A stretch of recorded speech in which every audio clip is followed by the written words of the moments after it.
As a trader, you need to know what the markets are going to do before they do it. In this video, I'm going to teach you a skill that does just that. Okay, so in this lesson, what we're going to cover is everything that you absolutely need to know about time frames in trading. This is super important stuff. What we're going to cover are why are time frames important to trading, what do different time frames represent in real-world trading, and how can we use time frames to predict market moves. Those are the three main things we're going to cover. So let's get right into the material. So why are time frames important? Well, all relevant market information is represented through different time frames on a chart. Regardless of news predictions and general fundamentals, the price action represented through charted time frames is the bottom line of all markets. So by accurately understanding the forces behind different time scales in markets, you can begin to anticipate the possible intensity and follow through of different opportunities.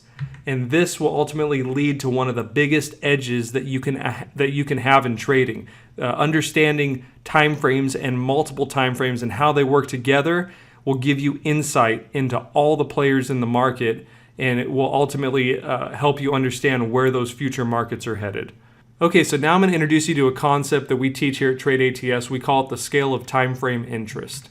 So in this scale, you'll see on the left you have what's called fast small money, and on the right you have slow big money.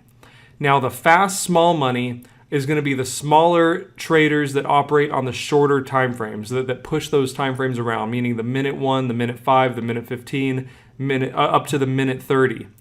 The slow big money, the people that really trade heavy in the market, are going to be operating on the hour, the 4-hour, the daily, the weekly, and the monthly, and on up from that, because they have a much bigger time frame that they're looking at to place those trades. So let's break down these two groups so you can really understand who's operating on these two different levels. So the first group we're going to talk about is the fast small money. Who makes up this group of traders?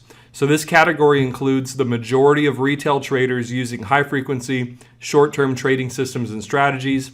And when I say high-frequency, I'm not talking about high-frequency trading like the big server rooms located next to the exchange doing thousands of trades per second. What I'm talking about is their strategies usually include multiple trades per session, so they have a high frequency of manual trading operation.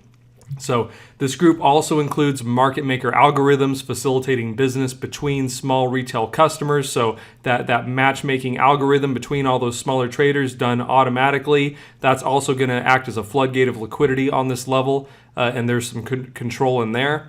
The characteristics of this group, it's a short-term approach to the market. They're usually in and out, usually in under 1 day.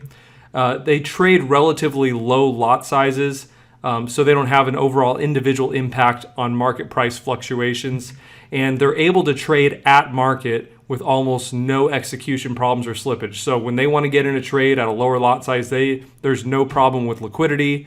They click the button, they're in. When they want to get out, they click the button and they're out right away. So who is slow big money? This category includes institutional traders, money managers, hedge funds, and some well-funded retail traders who collectively make up the market-moving class.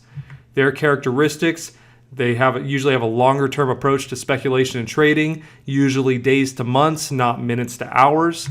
They regularly move large amounts of money in and out of markets, and this is really important right here. They must consider available liquidity before executing a trading plan. I'm going to say it one more time. They must consider available liquidity before executing a trading plan. It's not so easy just to jump in and out. They trade large enough positions to influence market movement, meaning when they dump a huge amount of money or they need to move a big amount of money, that can have an impact on that immediate price. So they have to take that into account before they do it. So this leads to the inevitable question, what category do you fall into as a trader? So most people watching this video would probably fall into the fast, small money category. So to truly learn how to trade, you must understand both categories. What do I mean by this? To accurately forecast future market movements, you need to think like big, slow money, even though you can't individually move markets. Ultimately, to win at trading, you'll need to base your trades from where the bigger money is flowing. You need to know when the small, fast money is about to be overcome by the bigger, slower money, and that's where your best entry timing will come from, and also the follow through on all the trades that you take. When you align yourself with and you understand where that big, slow money is driving the market, it makes trading on the smaller time frames much, much easier and much, much more productive. So how does big, slow money trade?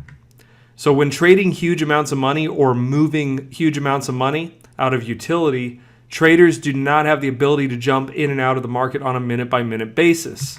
So if an institutional trader is working with large enough amounts of money, they risk moving the market too much at once and losing huge amounts of money on a single trade. This would imply that their trading has to be somewhat covert for them to actually do it successfully. So all trades must be planned in such a way as to allow time for execution and the following liquidation of their positions at higher or lower prices.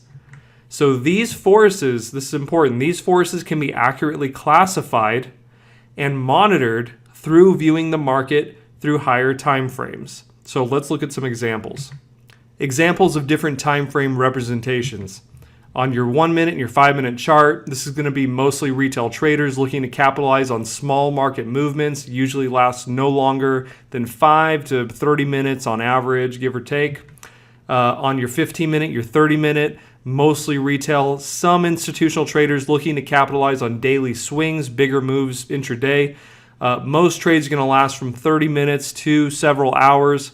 In Forex, though, these positions are usually going to be liquidated by the end of the New York session, meaning they don't want to hold any risk overnight. Your hour 1, your hour 4, and your daily is going to be mostly institutional traders looking for optimal trade placement for executing large trades. Also key in moving money for international business purposes. And now we come to the most overlooked, underestimated timeframes by shorter term traders, the weekly and the monthly. These represent the collective fundamental money flow of the market. The sensitive points on these charts provide opportunity for huge transactions on the interbank level. A lot of short-term traders say, why would I look at a weekly chart when I trade a 15-minute?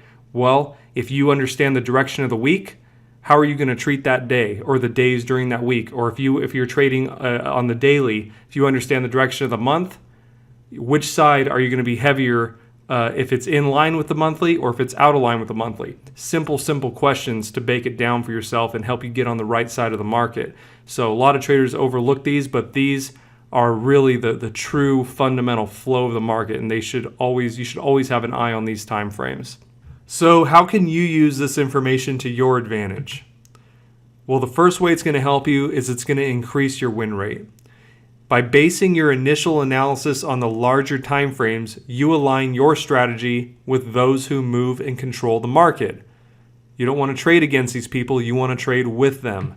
Let's take a look at an example. On the left here, we have a daily chart. You can see it's clearly trending upward. A totally clear trend formed in the bottom. Higher highs, the classic definition of an uptrend, right? On your hour, you see the daily money movers are stronger than the hour 1 money movers. So every short move on the hour chart becomes a buying opportunity into the daily direction. You would not understand this if you didn't understand there was a clearly defined trend on the daily chart. That's powerful information. That's really powerful information if you keep it basic. So how else can you use this information to your advantage? You're going to get a better risk-to-reward ratio on your trades. By identifying more significant trending movements and turning points, you set yourself up to take advantage of potential low-risk, high-reward opportunities. The best of the best trading opportunities is what we're talking about. Let's take a look at another example. On the left, you got your weekly chart, meaning every bar is representative of 1 week of price action. On your right, you got a 4-hour chart. So these would be a good pairing together to trade the 4-hour into the weekly. Now, the weekly is much more powerful than the 4-hour because it's a higher time frame. This means it can be used as a stable indicator for trend direction, providing you with your directional bias.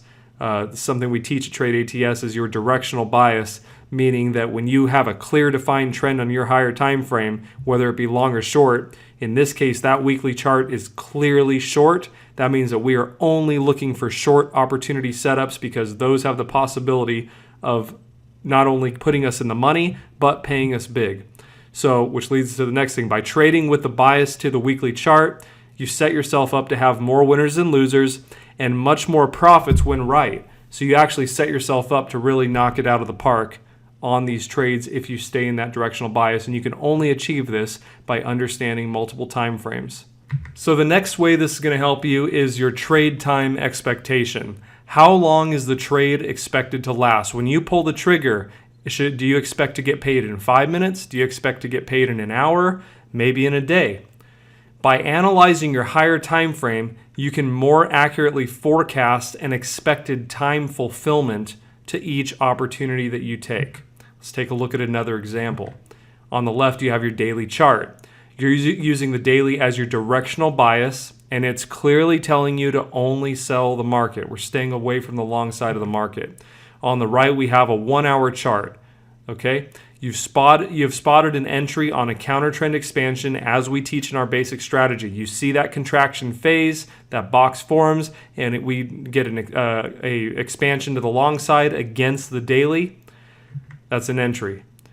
Now, because the daily time frame must continue trending for this trade to work out, you can confidently say that the total opportunity shouldn't take more than a day or two to follow through and put you in the money. So you're entering on that 1-hour chart, you're trading in those daily candles. If you're going to get paid, it shouldn't take more than a day or two. So it definitely helps you with the expectation of how long, how much rope you should give a trade as you see those daily candles form while you're waiting for an opportunity to pay you. And the last way you could use this information to your advantage is with expectation and preparation. Understanding what the different timescale trends are will help you to focus on where the money flow is and plan accordingly. Another example, short-term traders looking for smaller moves during the London-New York session, you guys can look for the daily and the weekly trends for perspective. If you clearly understand the direction of the week, then you can be prepared for the majority of the big in-session moves to unfold in the same direction throughout the trading week. So that weekly and that daily, those daily trends, you wait for those to be clear, and when they are, then you know when that 15-minute, the hour, the 4-hour, when those charts set up, you know that the heavier, the bigger moves are going to be in those weekly and daily directions. That's insight right there. Longer-term traders looking for bigger moves lasting multiple days or weeks can look to the monthly for perspective. The current direction of the monthly chart will tell you where all the big money is flowing. By understanding this basic fact, you can anticipate massive opportunities that set up on the daily time frame in line with the monthly direction.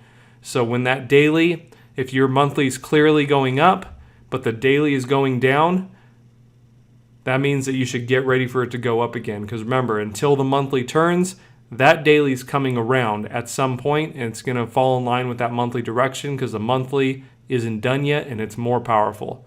Very basic things to help you anticipate what's going to happen. So before we wrap it up, I want to give you a couple of helpful tips. So the first tip is regular candles can be a bit noisy.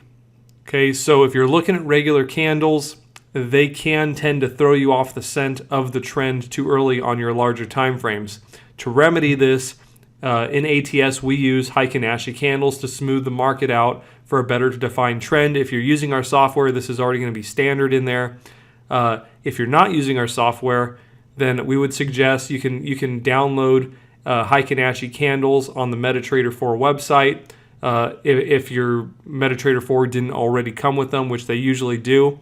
But use these candles at least on your higher time frame because they're infinitely better at keeping you in trend and not throwing you off right before it takes off. Our second helpful tip, if you can't make sense of your higher time frame, stay out. Most of the time when markets are unreadable, it means they're in the contraction phase on an even higher time frame. Wait until the market starts to expand for more consistent follow through. If that higher time frame is whipping around like crazy, it's probably going into a box. It's going into the contraction phase. Wait till you get into the expansion phase and it matures. Wait till you have the clear defined trend. If you could do that one thing by just waiting for that clearly defined trend, then you're 90% of the way to being a profitable trader just off that one simple thing. So pay attention to that. In conclusion, the facts are we need clearly defined trends to follow to make consistent gains over the long run. Consistently profitable days come from trending weeks to back them up. Consistently profitable weeks come from trending months to back those up.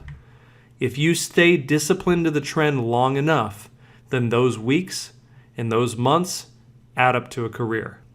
I hope you received some value from this and some new understandings. We'll see you in the next lesson.